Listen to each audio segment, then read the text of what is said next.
اعوذ باللہ من الشیطان الرجیم بسم اللہ الرحمن الرحیم۔ سورہ توبہ آیت نمبر 55۔ فلا تعجبك أموالهم ولا أولادهم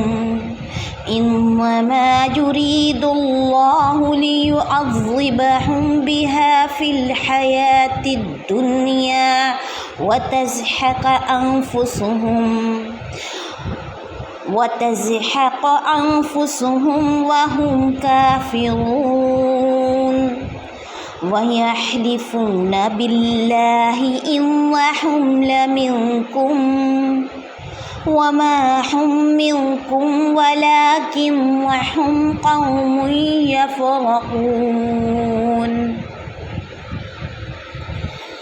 لَوْ يَجِدُونَ مَلْجًأً أَوْ مَغَارَاتٍ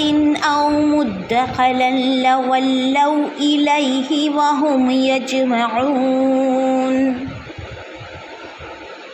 وَمِنْهُمْ مَنْ يَلْمِزُكَ فِي الصَّدَقَاتِ فَإِنْ أُعْطُوا مِنْهَا رَضُوا وَإِنْ لَمْ يُعْطَوْا مِنْهَا إِذَا هُمْ يَسْخَطُونَ۔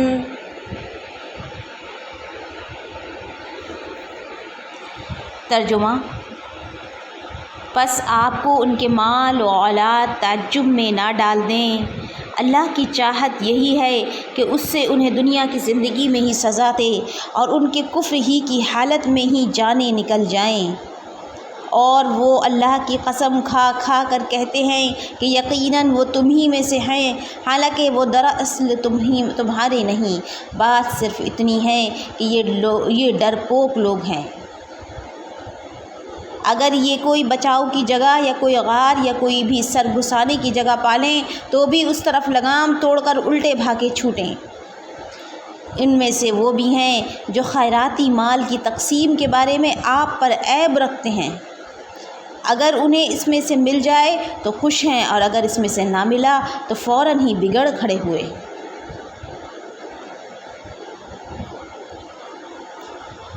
تو یہ پچھلی آیات کے ساتھ اگر ہم سلسلہ وار غور کریں تو کل کی جو آخری آیت تھی اس میں اللہ تعالیٰ نے انہی منافقین کے جو کردار کے بارے میں کہا تھا کہ کہہ دیجئے کہ تم خوشی یا ناخوشی سے کسی بھی طرح خرچ کرو گے قبول نہیں کیا جائے گا، یہاں تک کہ میں نے کہا تھا کہ آپ صلی اللہ علیہ وسلم سے بھی اسی سورہ توبہ کی آیت نمبر 80 میں کہہ دیا گیا کہ آپ اس کے لیے استغفار کریں نہ کریں یہ ہرگز نہیں بخشے جائیں گے۔ پھر اس کے بعد کہا گیا آخری حصہ تھا آیت کا کہ یہ بڑی کاہلی کے ساتھ نماز کو آتے ہیں اور برے دل سے ہی خرچ کرتے ہیں۔ کاہلی سے نماز کو کیوں آتے ہیں آپ سمجھ سکتی ہیں کہ یہ ظاہر داری ہے اسلام کی، دین کی، اور کوئی دل سے نہیں تو سستی ہے نماز میں۔ ان کی نمازیں اس طرح سے ہوتی ہیں، برے دل سے خرچ کرتے ہیں، یعنی صدقات بھی دل سے نہیں کرتے۔ دیکھیے اس کو تھوڑا سا سمجھ لیتے ہیں، تفسیر کا حصہ کل یہ آخری رہ گیا تھا۔ تو کیا ہے کہ اس میں صدقات کے قبول کی 3 دلیلیں جو ہیں بتائی گئی ہیں۔ ان کے جو صدقات کی نہیں قبول ہونے کی دلیل ہیں، ایک تو ان کا کفر ہے، دوسرا کاہلی ہے سے نماز پڑھنا، اس لیے کہ اس پر ثواب کی امید رکھتے ہیں اور نہ کہ ان کی سزا سے کوئی خوف ہے، کیونکہ رجا اور خوف یہ بھی ایمان کی علامت ہے جس سے یہ محروم ہے۔ اور تیسرا کراہت سے خرچ کرنا ہے، اور جس کام میں دل کی رضا نہ ہو وہ قبول کس طرح ہو سکتا ہے۔ بہرحال یہ تینوں وجوہات ایسی ہیں کہ ان میں سے ایک بھی وجہ بھی عمل کی مقبولیت کے لیے کافی ہے۔ سمجھ گئے نا؟ یعنی کہ اللہ تعالیٰ کا خوف نہ ہونا، کفر و فسق کا ہونا، نماز میں کاہلی دکھانا، جس میں ایسا نہ ہو وہ عمل قابل قبول نہیں۔ بہرحال یہ تینوں وجوہات ایسی ہیں کہ جو ہے مقبولیت کے لیے کافی ہیں۔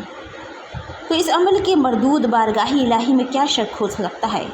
اس لیے یہ سب بطور آزمائش ہے، جس طرح فرمایا سورہ طٰہٰ میں وَلَا تَمُدُّنَّ عَيْنَيْكَ إِلَىٰ مَا مَتَّعْنَا بِهِ أَزْوَاجًا مِّنْهُمْ زَهْرَةَ الْحَيَاةِ الدُّنْيَا لِنَفْتِنَهُمْ، اور کئی طرح کے لوگوں کو جو ہم نے دنیا کی زندگی میں آرائش کی چیزوں سے بہرہ مند کیا ہے تاکہ ان کی آزمائش کریں، ان پر نگاہ نہ کرنا۔ سورہ مومنون میں بھی آیت نمبر 56-55 ہے، جس کا ترجمہ ہے کیا یہ لوگ خیال کرتے ہیں کہ ہم دنیا میں ان کو مال اور بیٹوں سے مدد دیتے ہیں، ان کی بھلائی میں ہم جلدی کر رہے ہیں؟ نہیں، بلکہ یہ سمجھتے ہی نہیں۔ یعنی یہ آل و اولاد اور مال و دولت بطور آزمائش ہے، نہ کہ فضل الہی کے طور پر۔ اس کے بعد آج جو آیت ہے آپ ذرا ترجمہ اس کا ایک بار اور سن لیں کہ پس آپ ان کو ان کے مال اور اولاد تعجب میں نہ ڈال دیں۔ اللہ کی چاہت یہی ہے کہ وہ جو ہے اس سے انہیں دنیا کی زندگی میں ہی سزا دے۔ امام ابن کثیر اور امام ابن جریر طبری نے اس سے زکوٰۃ اور انفاق فی سبیل اللہ مراد لیا ہے، یعنی ان منافقین سے زکوٰۃ و صدقات تو جو وہ مسلمان ظاہر کرنے کے لیے ہونے کے لیے دیتے ہیں دنیا میں قبول کر لیے جائیں گے، لیکن قبول کر لیے جائیں تاکہ اس طریقے سے ان کو مالی مار بھی دنیا میں دے دی جائے۔ یعنی کہ یہ آزمائش مال اور اولاد کی شکل میں ان کے سامنے دی جاتی ہے اور ان کو اس میں گھیر لیا جاتا ہے تاکہ ان کو دنیا ہی میں سزا دی جائے اور کفر کی حالت میں ہی نکل جائیں، یعنی کہ وہ اپنی اولاد کے ایسے غم میں شکار ہو کر کہ انہوں نے سوچا ہی نہیں زندگی میں کہ یہ اللہ تعالیٰ کا جو خالص دین ہے اس پر عمل کریں، اور آخری وقت آ گیا موت کا جب تک ہی اسی مال اور اولاد کے غم میں رہیں۔ پھر کہا گیا کہ وہ اللہ کی قسم کھا کھا کر کہتے ہیں کہ یقیناً وہ تم میں سے ہیں، حالانکہ وہ تم میں سے نہیں ہیں۔ اللہ تعالیٰ فرماتے ہیں کہ یہ بات دراصل یہ ہے کہ یہ ڈرپوک لوگ ہیں، یعنی کہ انسان یقین دلاتا ہے کہ ہم تمہارے ہیں، اور جو ظاہر کرتا ہے کہتا ہے وہ ہوتا نہیں ہے، اور جو ہوتا ہے وہ زیادہ کہتا نہیں ہے۔ اس سے ڈر اور خوف جو ہے، جھوٹی قسمیں کھانا، یہ باور کرانا ہے کہ ہم تم میں سے ہیں۔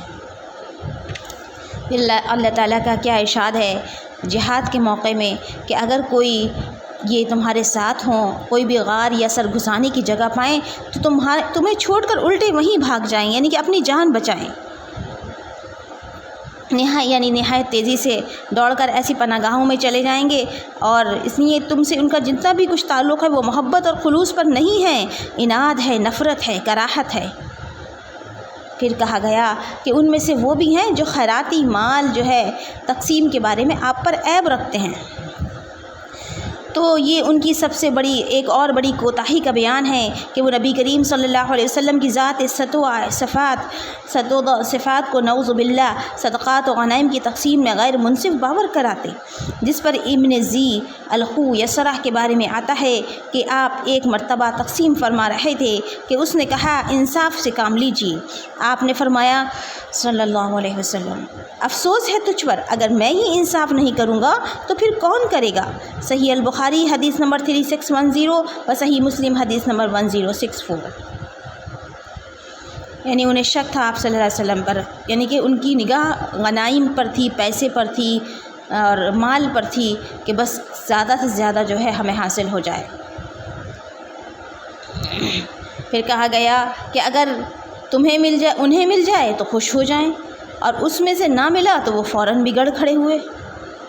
گویا الزام تراشی کا مقصد یہ ہے کہ محض مالی مفادات پانا، کہ اس طرح سے ڈرتے ہوئے انہیں زیادہ حصہ دیا جائے، اور وہ مستحق ہوں یا نہ ہوں انہیں حصہ ضرور دیا جائے،